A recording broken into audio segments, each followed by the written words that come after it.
Hello, hello, hello, everybody. I hope everyone is doing well tonight. Um, uh, all things in this video are alleged. They are from my opinions and from what I have what I have viewed on this show. It is used for entertainment purposes only. Please don't forget to like, comment, and subscribe to the channel. Actually, you ain't gotta hit like, you can hit dislike. Just get me in the algorithm because I am still a very new content creator and I'm trying to get to my 1,000 subs and 4,000 watch hours. So help your girl out. Anyway, we will be doing a review on Rhoa, Real Housewives of Atlanta, season 16, episode 2, Hot Dogs and Hot Mics.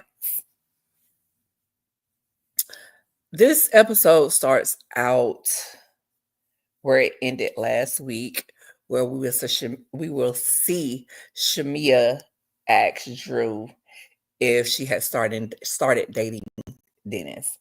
And of course, she lets her know that she's asking the question because of all the rumors and different people have come out to say that Dennis and Drew have been out and about. They're holding hands. They're going out on dates. They're being seen in public with each other. And so that is the reason that she's asking the question. Portia said something about when she saw Drew because they were saying that Dennis had called her and asked her, had mentioned whatever to her about them working together. Portia saying that she wasn't asked, and she said when she did talk to Drew, she was talking about a picture that she saw and said she was looking washed out, or in her words, she looked stressed. So if anybody's going through a divorce, they would know what she's talking about, which should have been everybody on the cast dang there, because dang there, everybody on the cast is going through a divorce. But anyway, we'll hear what Cynthia is like, you know, she don't want to find out that nobody or anybody in her friend circle group is trying to talk to Peter or Leon. And then she mentioned another dude, I don't even remember his name, but she said she don't want to find out that none of y'all are trying to talk to Peter and none of y'all are trying to talk to Leon. So in her mind, I guess she understands where Portia is coming from, but Portia supposedly is not upset about Dennis and Drew particularly dating. She's upset because she feels like Drew went behind her back and didn't talk to her. Drew is saying that Dennis said he talked to her, but in my mind, regardless, both of y'all should have talked to her. And Drew is like, this all came about when she opened up for Tamar, and I guess Dennis heard her singing, and Dennis told her that he wanted to, work with her. And of course, as we heard last week, Drew was giving Dennis all these praises. He's her angel on earth. He's her rock. I mean, she just lavishing with him with all these praises, which I felt like she did too much with all the praises. If you working with Drew, I mean with Dennis, just say you working with him. All this extra that you giving makes it seem like y'all are doing more than just working together. So of course, after she explains that they're just working together, and she's talking about Portia feels like Drew and Dennis lied to her. And so Drew is like, Dennis loves her. He was crying and everything. So she was like, well, basically, if we just put Dennis to the side, the hell with Dennis. Y'all can do what y'all want to do. But I just feel like, y'all, with the fact that you're working with my company, you're working with me in a professional manner, you should have came to me and told me this, that, and the third. So everybody around is basically like confused because they're like, is she mad about them working together? She mad about the go naked because she said something about the go naked hair and her trying to promote the business. And I'm like, isn't that what the ambassador is supposed to do? And so, Kelly was like, shoot, I feel like she mad about Dennis, which at the end of the day, it gives that, you say you don't have an issue with it, but it gives you real pressed about what may or may not be going on with Drew and Dennis. So Portia asks, which we saw, because I think I got the clip somewhere. Portia asks, can, she break the fourth wall? Let me see if they got that anywhere. And of course, they tell her that she can. And she's like, well, you try to go behind my back and film with my baby daddy. Honestly, it might just be me. It might just be me because if we being honest, I don't understand. I'm confused. I don't. It's confusing to me. But let me preview. Let's see if I can share my screen.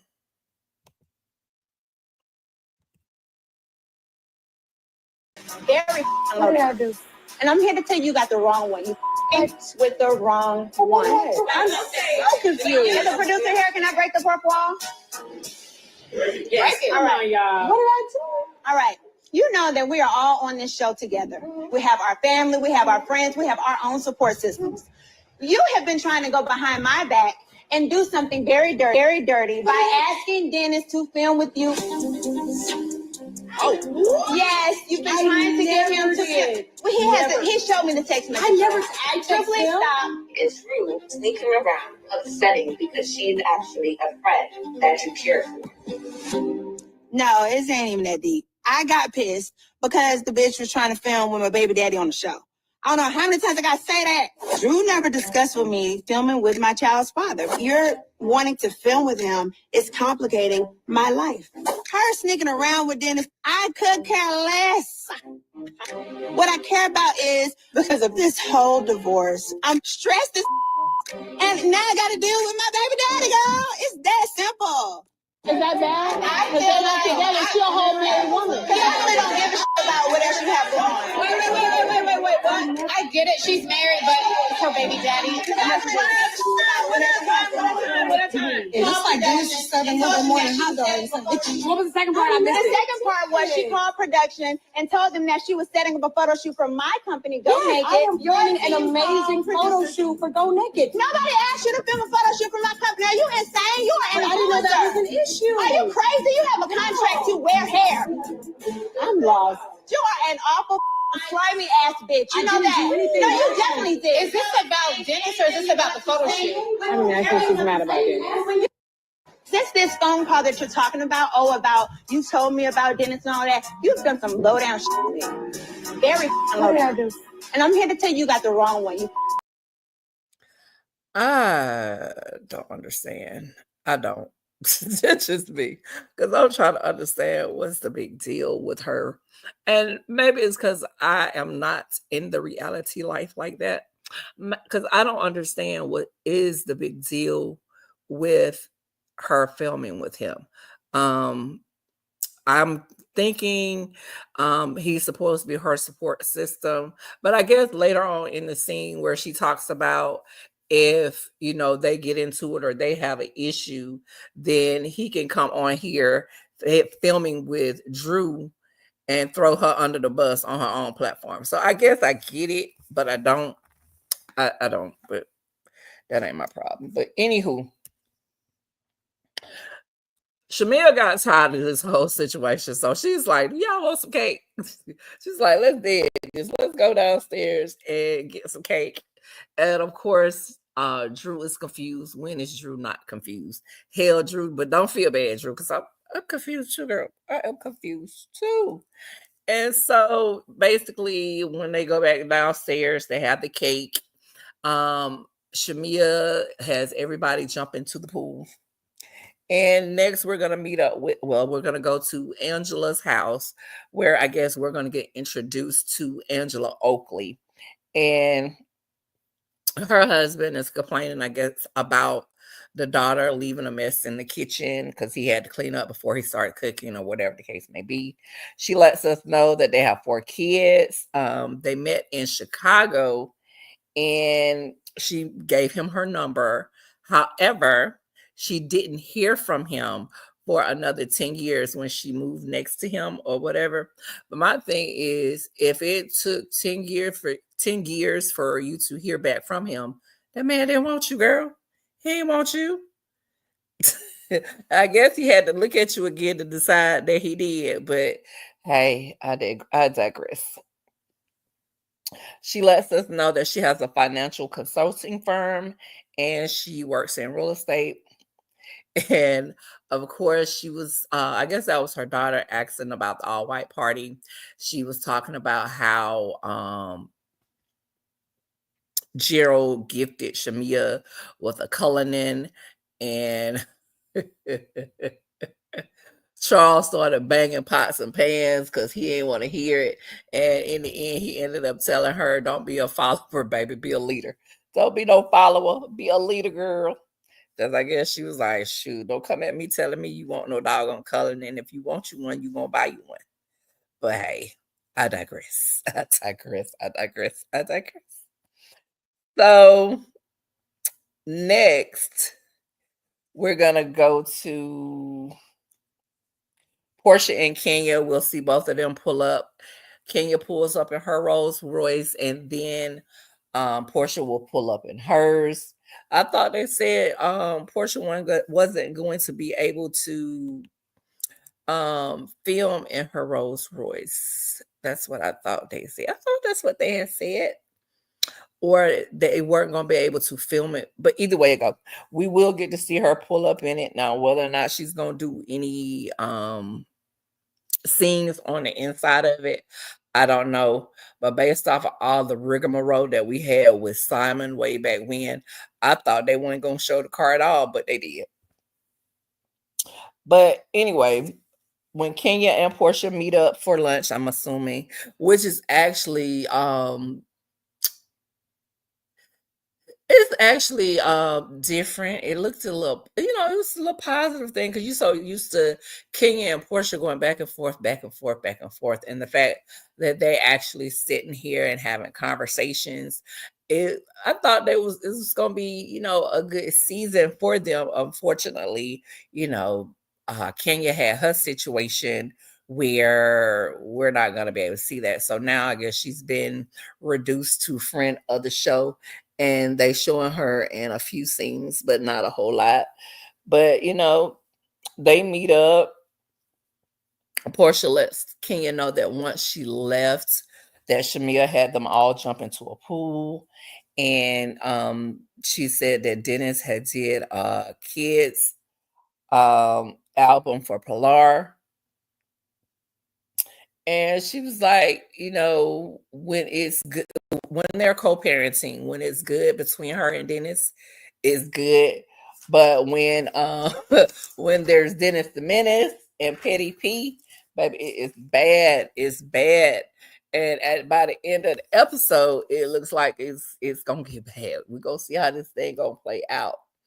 And Kenya said, based off of what they're seeing on the social medias, it looked like her and her baby daddy was trying to spin the block. Of course, Portia said no, and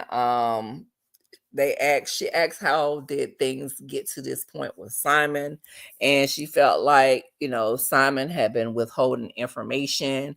We find out they had gotten surrounded by police, which we know nothing about. And she mentioned something about years ago Simon had was in a stolen car, or that he didn't know was stolen, or whatever the case. I just feel like it's a bunch of lies. But we did find out that maybe this was already known. But Portia was his 5th marriage. He had a 4th where it was a fraudulent marriage. And shoot, the way it's looking, the one with Portia was fraudulent too. But hey, who am I? Who am I? And then she lets us know that Simon had women in the house. Portia. I don't know what made you think that you were going to be any different than what this man did to Fallon. I don't know. Now, we know Fallon was cheating and doing her dirt, but who's to say that Simon wasn't cheating before Fallon started? So I mean, you ain't innocent in none of this. You opened this door and walked in with your eyes wide open. You knew who you was dealing with when you got with them. So you got to accept everything that comes along with this situation. Hey, it is what it is. Um Next scene, we're gonna go where Kelly is looking for a new location for her Nana's Chicken and Waffles. Because right now she currently has one spot. She had one spot before, but another spot before in Conyers, Georgia. But her ex-husband, or soon-to-be ex-husband, closed that spot down. So now she has one in McDonough, and now she's trying to open up another one. Um, the project manager said they're going to have issues, but of course they're going to try to give her everything accomplished in the time frame that she wants. And she states that she wants to build generational wealth, and she says that her baby daddy don't want to pay child support. Anyway, we're going to the next scene where we see Britt, and she has an insurance agency. And when she opened the insurance agency, her husband, who's her current husband now, he used to be a client. And of course, they're talking about having a baby, and she wants to plan if they're going to have the baby in this house or wait till they get another house. And he was like, why we got to do all this planning? Just let it happen. And she was like, because she's a planner, and he's one of them, just throw it on the wall to see what sticks. And they can't just throw a baby on the wall and see if it sticks, because once the baby is here, the baby is here. They're going to have to take care of it. Of course, she's talking about her mother moving in once they have the baby. Evidently, mama probably dang near stay there now. Cause it's crazy because you talking about when y'all want to have the baby, but when your mother got there, came from upstairs, downstairs, wherever she was like, well, we're gonna have a baby this year. And he's like, hopefully, we don't know, it may happen, it may not. And the mother is like, and she will, but y'all can't say whether she's gonna have the baby this year or not. You don't even know if you're gonna get pregnant. You can say you have plans on having a baby this year, or you have plans on getting pregnant, because you don't know what's going to happen. You got all kind of stuff that may or may not happen when you're trying to have a baby. So she may have the baby, she may not. Well, I can't, she may get pregnant and she may not. And I don't know if we even heard anything about Britt getting pregnant since the show has even been filming or anything. So there's that. But anyway, next we're gonna see where Shamia goes to see her surrogate.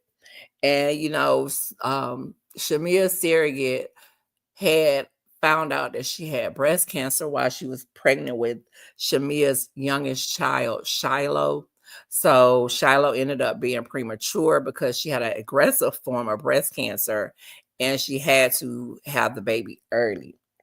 So of course they both feel guilty in the situation, because Shamia feels like if she hadn't used her as a surrogate, maybe she wouldn't have gotten cancer.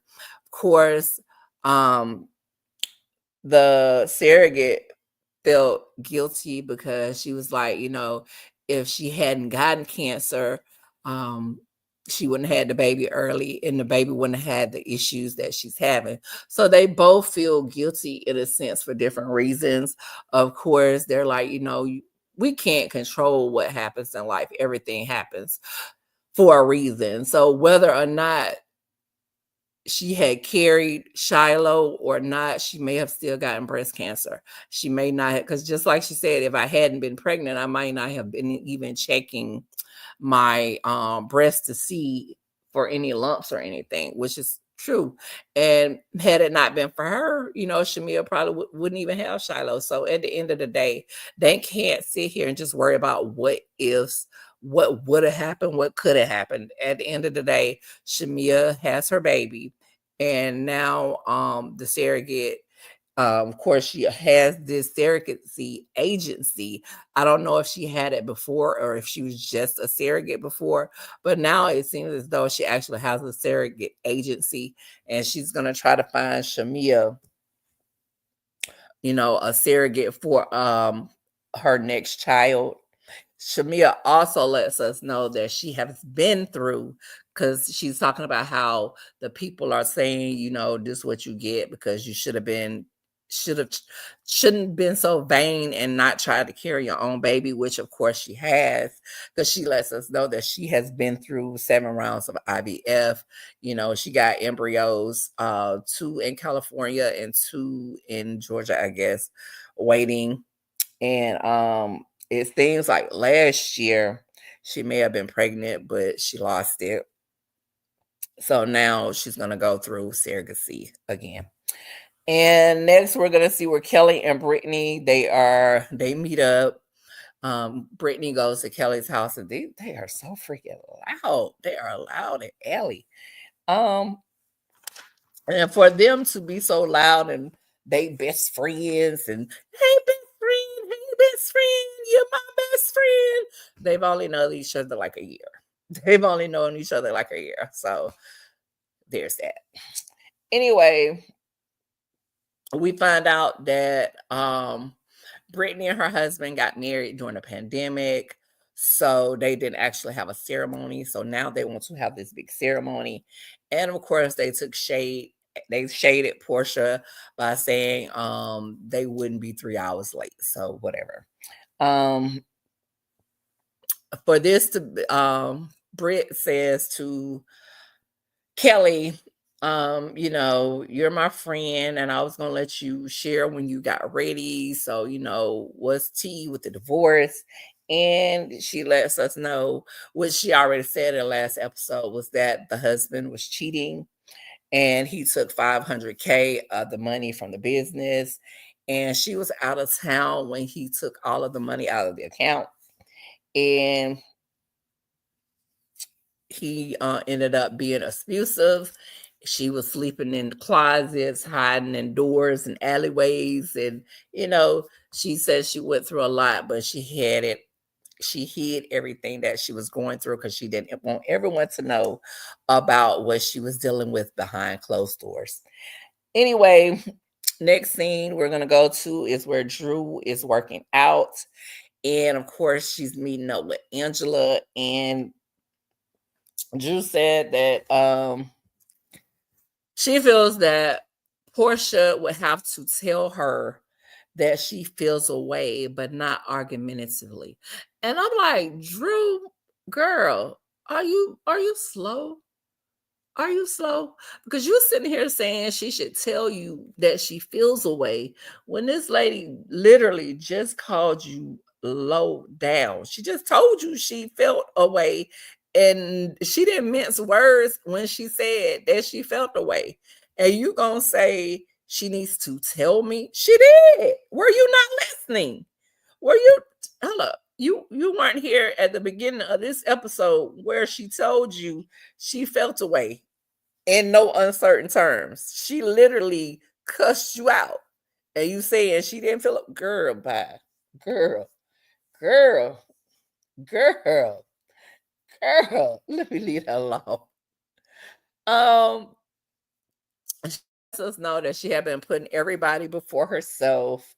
And we find out that old Ralph, who says he has all the money and he got all the businesses and he's doing all the things, he is asking for child support, alimony, and a percentage of her business. So if you were making the bulk of the money, why would you get alimony, Ralph? So that's why you in the basement, like a little troll and won't leave. That's why you in the basement. Is that why you in the basement, Ralph? This is a hot mess. Anyway, Drew said Dennis was advocating for her and Ralph to get back together. And, when Shamia was there, Angela, as we know, when she was at the birthday party, she was like a little mouse. We ain't even hear. We know what nothing was going on with Angela. However, on this episode, she had a lot to. Shamia was trying to talk, and Angela had a lot to say. I mean, it was a lot. And I'm like, and Shamia's like, you coming in hot. And I'm like, all these new ladies are coming in hot like this. Why? Do y'all have something to prove? I mean, I understand y'all want to make yourselves known, but you can make yourselves known without coming in so hot. I think it's team too much. Y'all need to tone it down. Not a little bit, but a lot. Tone it down. All y'all need to tone it down. Tone it down. Tone it down. And tone it down some more. And by the end of their conversation, Drew is calling Portia's lapdog. I didn't understand that right there because Shamia asked the question, but I didn't see her as being Portia's lapdog because she explained to y'all why she asked the question. And while she was trying to talk to you then, Angela kept jumping in the conversation. So was Angela being Drew's lapdog? I mean, come on. Go back to where you was last episode. You weren't talking last episode, but this episode, you all rah. Girl, bye. Anyway, last scene of the day, we're going to see where Portia and PJ go out with the outing there, this little kids park where they, playing with the little balls, crawling up on stuff, sliding down poles. And Dennis shows up. Of course, Portia asks Dennis about Drew. And of course, everybody should have seen this because in the previews and stuff. Let me see if I can pull it up fast. Like, how fast can we do this? You and Drew or whatever. We're doing business together. It's a business. You say business, but Drew in front of our crew, that's something completely different than business. What is she saying? Basically, she said you was her Jesus, her Lord, Jesus Christ and Savior. Dennis has been my angel on earth. Drew, that don't sound right. Drew is going through a divorce with my homeboy. I'm seeing what you got going on, What do I have to do with you it? had 16 marriages on TV. Yeah, I had to see all that. I was in pain. We share some similar things that we could create music on. I told Drew specifically that she should have a conversation with you because y'all do go naked. But I didn't feel like I had to tell you, every business move I was making. It kind of feels like it was some get back in there, like you was doing your thing. Drew, I would never touch Drew. I told Robert that too, man. She is literally saying something completely different than what you're telling me right now. So you think I'm banging Drew? I'm concerned with her as a person who is supposed to be a friend who would try to bring my child's father and film with him in my territory. If she's going to use the platform for promotion. Now you're about to piss me off. You're willing to, no, you're willing I don't want to piss you off. to film with her on listen, this? No, listen to me. Why? What's very important. Why? I don't know what to build. You don't know what to build? I literally have no expectations on Dennis besides being a great dad for Pilar. But on the one thing I'm asking you, don't film with her on the show and this and that. You can't do that. I don't know why I can't get loyalty from people. Listen, so it's not dramatic, but you and Drew or whatever. After that, when she was talking about she can't get loyalty from people, she started crying, which I don't know. She started crying, talking about she can't get loyalty from people. But even on this, when she said that Drew said something totally different, which she really didn't. She said it was business only. The problem is when she was having all these adjectives for him, talking about he was her rock, he was her angel on earth. It's all those adjectives right there that she probably shouldn't have said. But honestly, I don't see the big issue. I really don't. Of course, Portia gets mad and has a hot mic session where she's talking about, if he films with her, it's gonna be trouble, it's gonna be problems. And I'm just like, I really don't, I don't understand. I really don't understand. I mean, at the end, she did say what she said about, him bringing their issues to the platform if they had a situation. But I honestly don't see, if their only thing they're doing is business, what's the big issue? I don't get it. Maybe at some time in the future I might, but right now, tonight, I don't get it. I don't. And Portia, I like you, but you doing team too much right now. You tripping over these folks working together, trying to make money to help take care of Pilar. And it's giving stupid. But that's it for me. um, please don't forget to like or dislike the video. Subscribe to the channel. Help me get to my 4,000 watch hours and my 1,000 subs. So with that being said, I'll talk to you guys soon. Bye.